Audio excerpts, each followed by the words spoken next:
अस्सलाम वालेकुम वरहमतुल्लाहि वबरकातुहू। आज हम एफआईए का क्विक रिवीजन करने जा रहे हैं। जो भी टेस्ट हुए हैं 8 तारीख से लेकर 16 तारीख तक के टेस्ट, वो सारे हम आज जो है रिव्यू करेंगे। जिनका भी कल टेस्ट है या फिर परसों टेस्ट है या 22 को जो कि तकरीबन ऑलमोस्ट फाइनल टेस्ट हैं, वो होने जा रहे हैं, तो उनके लिए ये बेनिफिशियल होगा। तो आज हम इसकी क्विक रिवीजन कर रहे हैं।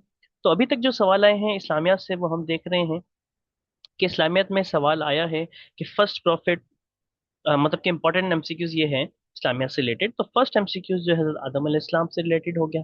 लास्ट जो है Hazrat Mohammad peace be upon him हो गए। फादर ऑफ प्रॉफिट्स की बात की जाए तो वो हजरत इब्राहिम अलैहिस्सलाम है। ये एमसीक्यूज आया है एफआईए में। फादर ऑफ हजरत इब्राहिम कौन थे? आजार थे। ठीक है जी। ऐसे ही प्रॉफिट कॉल्ड कलीमुल्लाह। कलीमुल्लाह किस प्रॉफिट का नाम है? हजरत मूसा अलैहिस्सलाम को कहते हैं। ऐसे खलीलुल्लाह किस प्रॉफिट का नाम है? हजरत इब्राहिम अलैहिस्सलाम का नाम। ऐसे ही रूहुल्लाह किसको कहते हैं? हजरत ईसा अलैहिस्सलाम को। ऐसे ही प्रॉफिट स्पोक इन क्रेडल। ठीक है जी। वो नबी जिन्होंने स्पोक किया है, बोला है क्रेडल के अंदर, तो यानी कि वो हजरत ईसा अलैहिस्सलाम है। ऐसे ही प्रॉफिट स्वेलेड बाय फिश, उनको जिनको फिश ने खा लिया था, तो हजरत यूनुस अलैहिस्सलाम थे। ऐसे ही पेल टू बिल्ड द आर्क, वो कौन से प्रॉफिट हैं जिन्होंने आर्क बनाई यानी कि कश्ती बनाई थी? हजरत नूह अलैहिस्सलाम है। ऐसे ही कौन से प्रॉफिट हैं जिन्होंने पेन से लिखा है? ठीक है जी, वो हजरत इदरीस अलैहिस्सलाम है। ऐसे ही हजरत सालेह इस्लाम की जो कौम थी उसको हम क्या कहते हैं? समूद कहते हैं। ऐसी हजरत हूद अलैहि इस्लाम की जो कौम थी उसे कौम आद कहते हैं। सन कैप्रीफाइज बाय हजरत इब्राहिम, हजरत इब्राहिम ने जो सन अपना कैप्रीफाइज किया था उसका क्या नाम था? हजरत इस्माइल नाम था। ऐसे ही काबा बिल्ड, और काबा किसने बनाया था? सबसे पहले काबा की तामीर किसने की थी? हजरत इब्राहिम और हजरत इस्माइल अलैहि इस्लाम ने मिलकर की थी। तो ये एमसीक्यूज जो हैं प्रॉफिट से रिलेटेड आए हैं। ठीक है जी, आगे चलते हैं।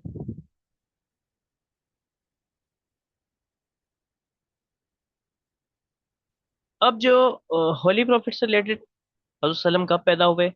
570 AD। ऐसी बर्थ प्लेस कहाँ है? मक्का में। माइग्रेशन कब की उन्होंने? 622 AD में। और उनका इंतकाल कब हुआ? 632 AD में। ऐसी उनकी एज क्या थी इस वक्त? 63 ईयर्स थी। फादर इनका नाम हजरत अब्दुल्ला था, मदर का नाम आमना था। ऐसे ग्रैंड फादर अब्दुल मुत्तलिब थे। अंकल जो थे अबू तालिब थे। वाइफ इनकी जो पहली थी हजरत खदीजा थी। ऐसे लास्ट वाइफ जो थी हजरत मोमिना थी। ऐसी फर्स्ट चाइल्ड जो थे हजरत कासिम थे। लास्ट चाइल्ड हजरत फातिमा रजी अल्लाह तआला थी। ऐसी पोइट ऑफ इस्लाम, ये एमसीक्यू आ चुका है, तो वो हजरत हसन बिन साबित जो है पोइट ऑफ इस्लाम कहलाते हैं। होली बुक से सवाल ये आए हैं कि फर्स्ट रेवलेशन कौन सी थी?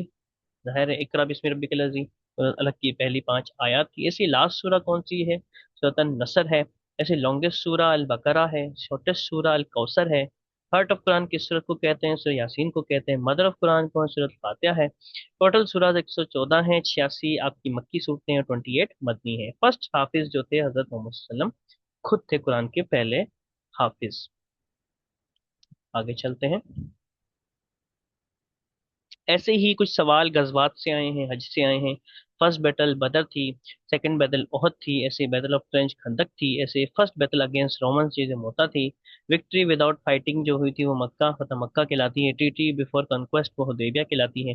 ऐसे ही बैटल बिफोर प्रॉफिटहुड जो भी बैटल थी उसको हर्बुल फिजार हम कहते हैं। ये सवाल आ चुका है।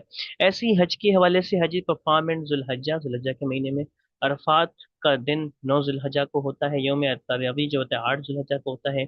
ऐसे ईद उल अजहा 10 जुल्हज्जा को ईद उल अजहा होती है।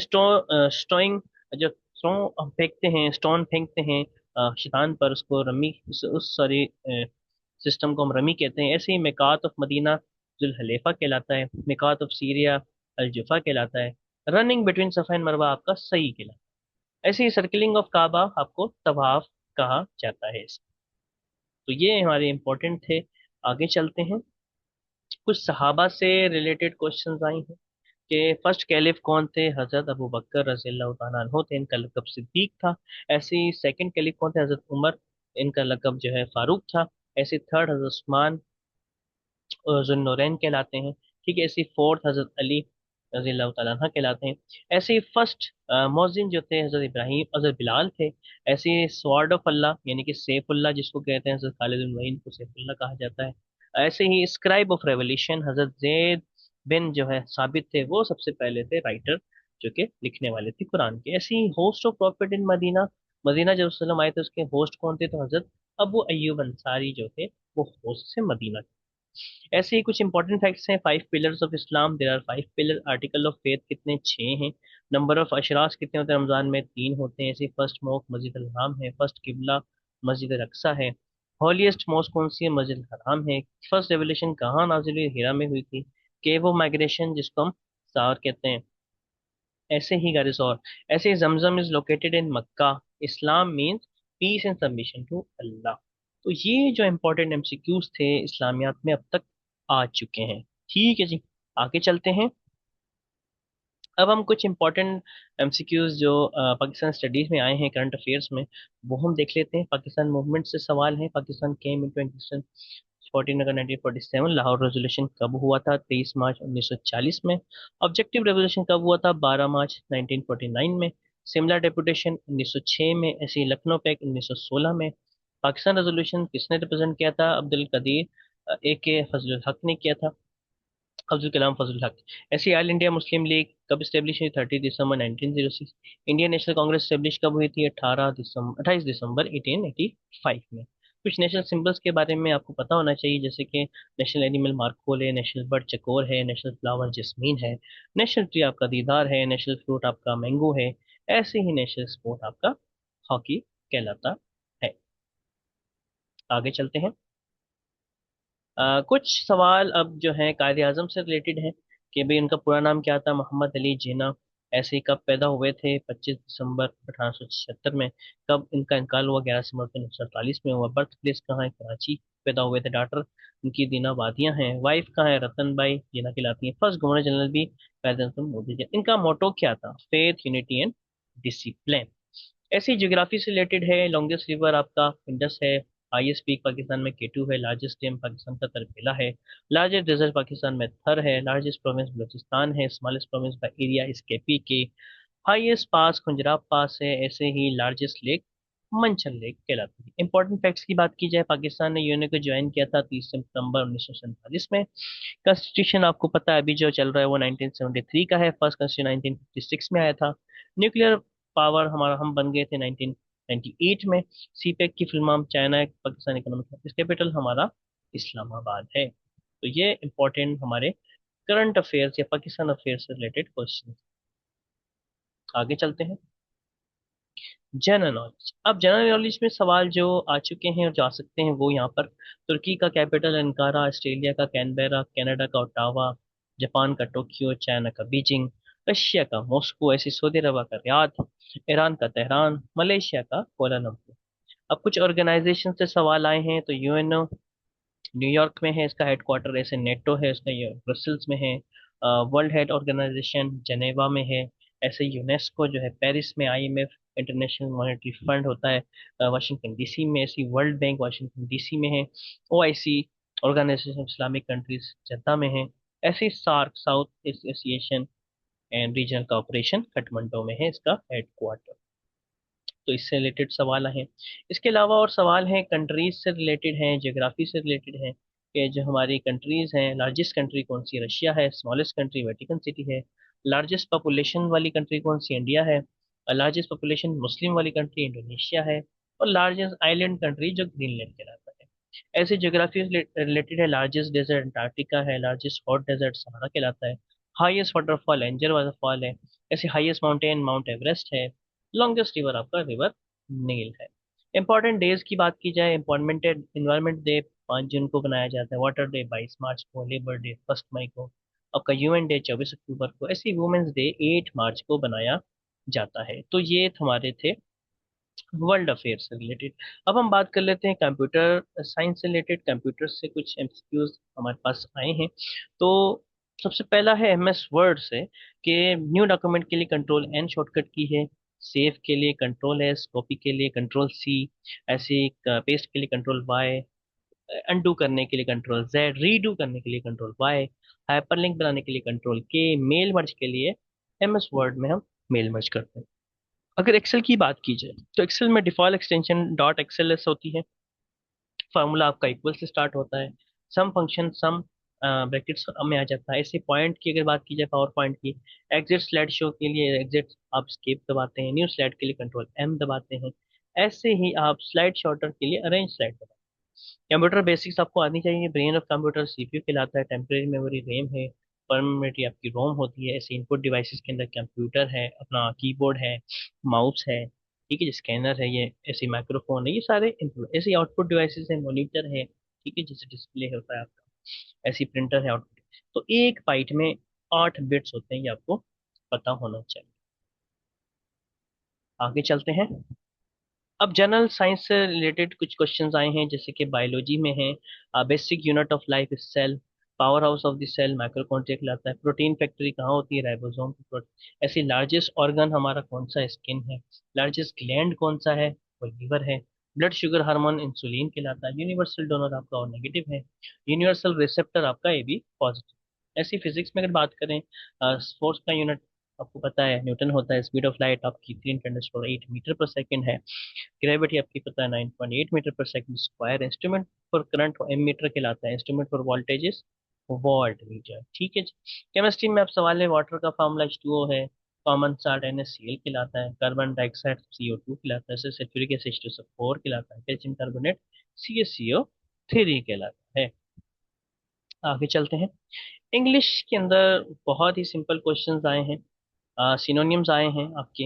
हिपोक्रेट आया था कि इसका सिनोनिम क्या है, प्रिटेंडर है, अगली कंडक्टिव है, रैपिड का मतलब फास्ट है, ब्रेव का करेजियस है, परचेज का बाय होता है। ऐसे एंटोनियम्स आए हैं। ट्रुथफुली डिसऑनेस्टली हो जाएगा, विक्ट्री डिफीट हो जाएगा, सक्सेस का फेलियर, एंशियंट का मॉडर्न, ऐसे फुल का एम्प्टी हो जाएगा। ग्रामर के हवाले से आया, प्लूरल सिंगुलर, माउस का माइस, चाइल्ड का चिल्ड्रन, गूस का गीस, मैन का मैन, ऐसे वुमेन का वुमेन। ऐसे प्रीपोजिशंस आए, फॉन्ट के साथ हमेशा ऑफ लगता है, गुड एट होता है, इंटरेस्टेड इन होता है, ऐसे डिपेंड ऑन होता है, मैरिड टू होता है, प्राउड ऑफ होता है, बिलीव इन होता है। ठीक है जी, आई होप कि आपको इंग्लिश का पोर्शन भी समझ में आ गया हो।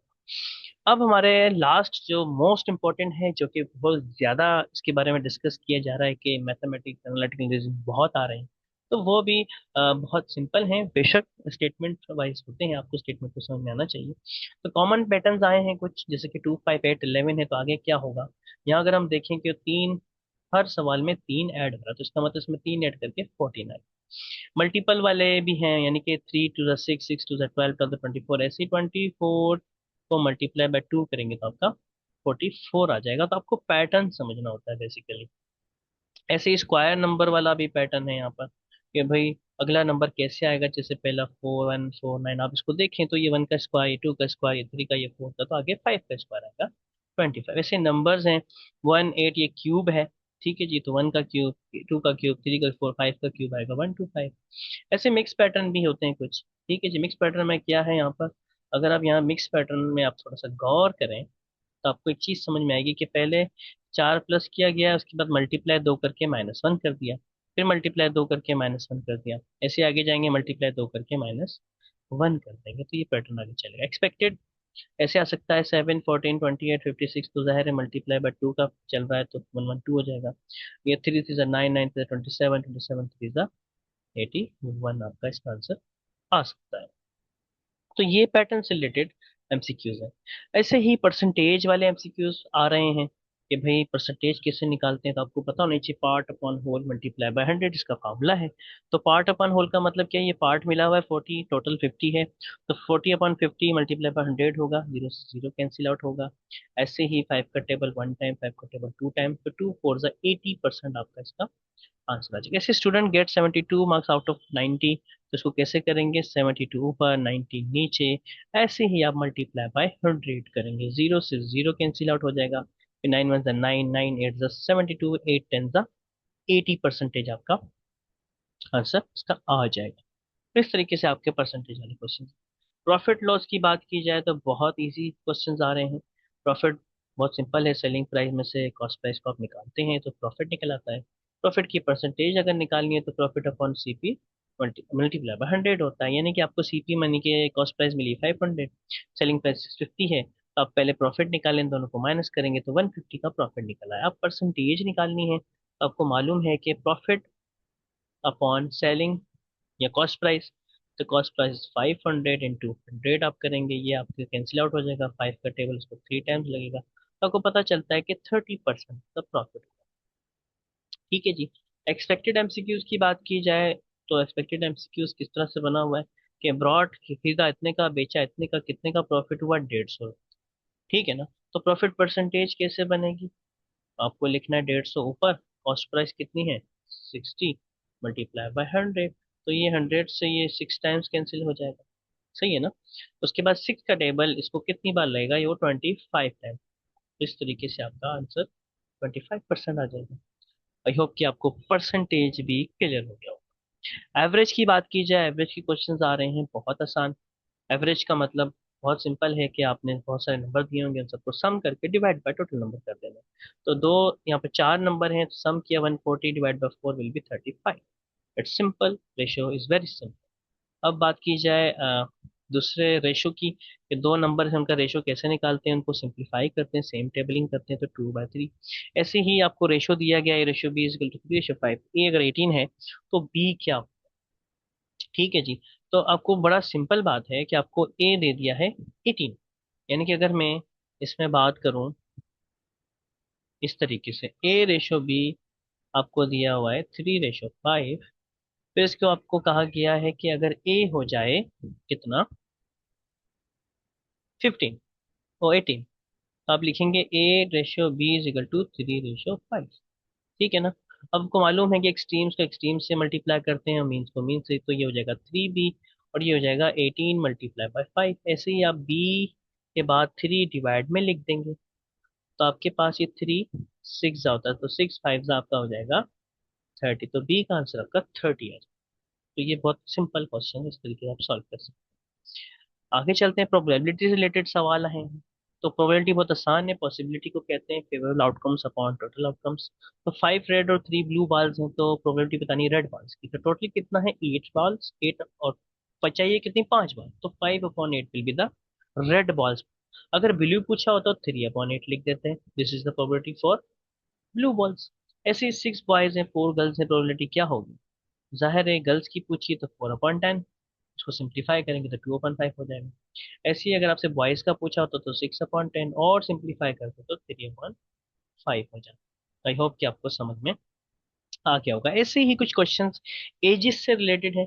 फादर की एज है 40, सन की एज है 10, तो रेशियो कितना हुआ 4:10। अगर फादर की एज 3 टाइम्स हो जाए, यानी कि 4 3 120, तो 10 कितने टाइम्स हो जाएगा after 6 years, what will be the ratio? तो इसको हम किस तरह से सॉल्व करेंगे? बड़ा सिंपल है। तो फादर की एज अगर 42 है तो सन की 18 हो जाएगी, तो रेशियो कितना होगा 7:3 आपका निकल आएगा। आई होप कि आपको बात समझ में आ गई हो।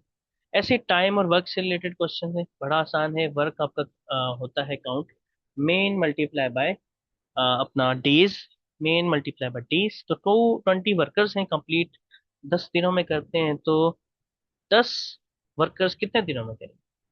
ठीक है जी। आपका तो वर्क जो है, तो जाहिर है 20 मल्टी मेन इंटू डे।